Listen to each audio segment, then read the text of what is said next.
Bismillahirrahmanirrahim. Assalamualaikum warahmatullahi wabarakatuh. Alhamdulillah. Allahumma sholli ala Muhammad wa ala sayyidina Muhammad. Puji syukur kepada Allah Subhanahu wa taala dan selawat kepada Nabi Muhammad sallallahu alaihi wasallam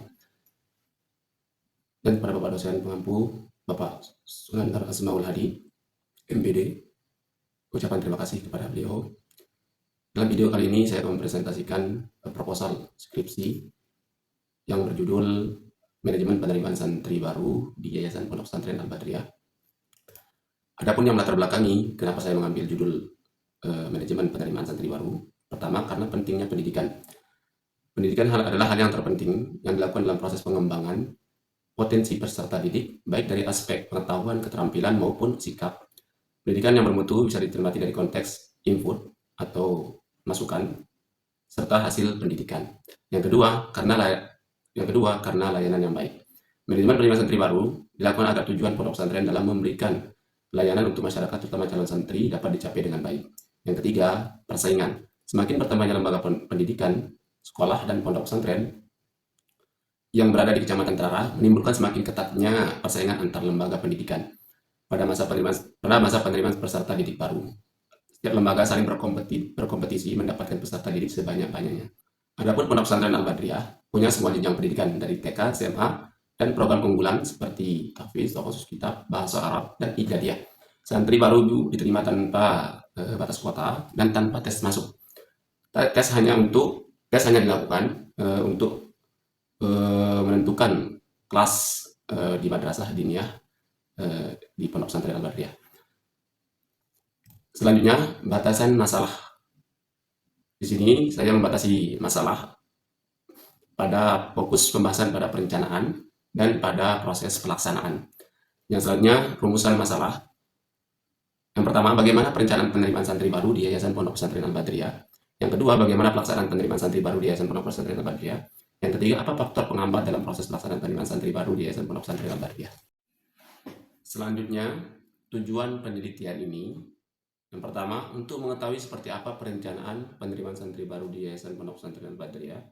Yang kedua, untuk mengetahui pelaksanaan penerimaan santri baru di Yayasan Pondok Pesantren Al-Badriyah. Yang ketiga, untuk mengetahui apa saja faktor penghambat dalam proses pelaksanaan penerimaan santri baru di Yayasan Pondok Pesantren Al-Badriyah. Selanjutnya, manfaat penelitian. Adapun manfaat penelitian ini, yang pertama manfaat teoritis. Semoga dapat memberikan manfaat karena dapat dijadikan salah satu sumber referensi, dan hasil penelitian ini akan memberikan ilustrasi perihal manajemen penerimaan santri baru. Yang kedua, manfaat praktis. Pertama, bagi pemimpin, agar para pimpinan pondok pesantren tahu apa yang harus dilakukan supaya penerimaan santri baru berjalan baik dan bisa terus menyesuaikan dengan perkembangan zaman. Yang selanjutnya, kedua, untuk lembaga. Semoga bisa jadi contoh bagi pondok lain agar penerimaan santri baru bisa tertata dan sesuai. Selanjutnya, tinjauan pustaka. Kita masuk ke bab 2. Pertama, konsep manajemen penerimaan santri baru. Menurut Ajatul dan Rahman, manajemen penerimaan santri baru di pondok melibatkan beberapa tahapan. Yang pertama, perencanaan, kedua sosialisasi, yang ketiga pendaftaran, yang keempat seleksi, dan yang terakhir pengumuman hasil seleksi setiap tahap seleksi. Setiap tahapan memerlukan koordinasi yang baik antar pihak terkait untuk mencapai tujuan yang diinginkan. Yang selanjutnya, tujuan dan pentingnya manajemen penerimaan santri baru. Tujuan utama dari manajemen penerimaan santri baru, yang pertama, mendapatkan calon santri yang berkualitas dan sesuai dengan visi dan misi pesantren. Dua, meningkatkan efisiensi dan efektivitas proses administrasi. Yang ketiga, menjamin transparansi dan akuntabilitas dalam setiap tahapan penerimaan. Yang selanjutnya, tahapan dalam manajemen penerimaan santri baru. Pertama, tahap perencanaan. Kedua, tahap sosialisasi. Yang ketiga, tahap pendaftaran. Yang keempat, tahap seleksi. Dan yang kelima, tahap pengumuman hasil seleksi. Selanjutnya, penerapan teknologi informasi dalam penerimaan santri baru. Di era digital saat sekarang ini, penerapan teknologi dalam proses penerimaan santri baru menjadi hal yang sangat penting. Adapun beberapa contoh penerapan teknologi informasi dalam penerimaan santri baru yang bisa dilakukan: pertama, sistem pendaftaran online. Yang kedua, sistem seleksi berbasis digital. Yang ketiga, website resmi dan media sosial seperti Facebook, Instagram untuk melakukan promosi mengenai penerimaan santri baru. Selanjutnya, kerangka berpikir dalam penelitian ini: pertama, faktor pendukung dan penghambat. Yang kedua, proses manajemen atau PSB, perencanaan sosial, pendaftaran, seleksi, dan pengumuman. Itu prosesnya. Penerapan teknologi informasi. Yang terakhir, efektivitas penerimaan santri baru. Kita masuk ke bab 3, metodologi penelitian. Penelitian ini menggunakan pendekatan kualitatif dengan jenis penelitian deskriptif.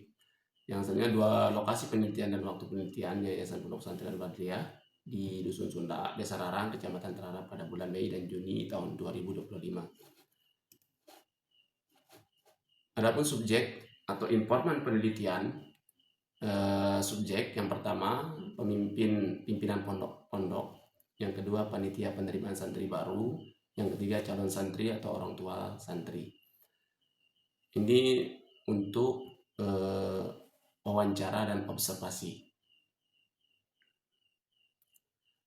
Penentuan informan dipilih secara sengaja berdasarkan pertimbangan tertentu. Yang pertama, memiliki pengetahuan mendalam. Yang ketiga, terlibat langsung dalam proses penerimaan. Yang ketiga, dapat memberikan informasi yang relevan dan dibutuhkan oleh peneliti. Selanjutnya, teknik pengumpulan data. Pertama, observasi secara langsung dan partisipatif. Yang kedua, wawancara dengan pimpinan pondok, panitia dan santri baru. 3, dokumentasi dengan mengumpulkan dan menelaah dokumen seperti buku panduan, brosur, laporan dan laporan kegiatan, formulir dan arsip. Adapun teknik analisis data yang digunakan menggunakan model dari Miles dan Huberman. Pertama, reduksi data, kedua, penyajian data, dan ketiga, penarikan kesimpulan dan verifikasi. Yang terakhir, instrumen penelitian ini, peneliti sendiri atau saya sendiri, pedoman dari wawancara, pedoman observasi, dan format dokumentasi. Nah, sekian presentasi proposal skripsi dari bab 1 sampai bab 3. Assalamualaikum warahmatullahi wabarakatuh.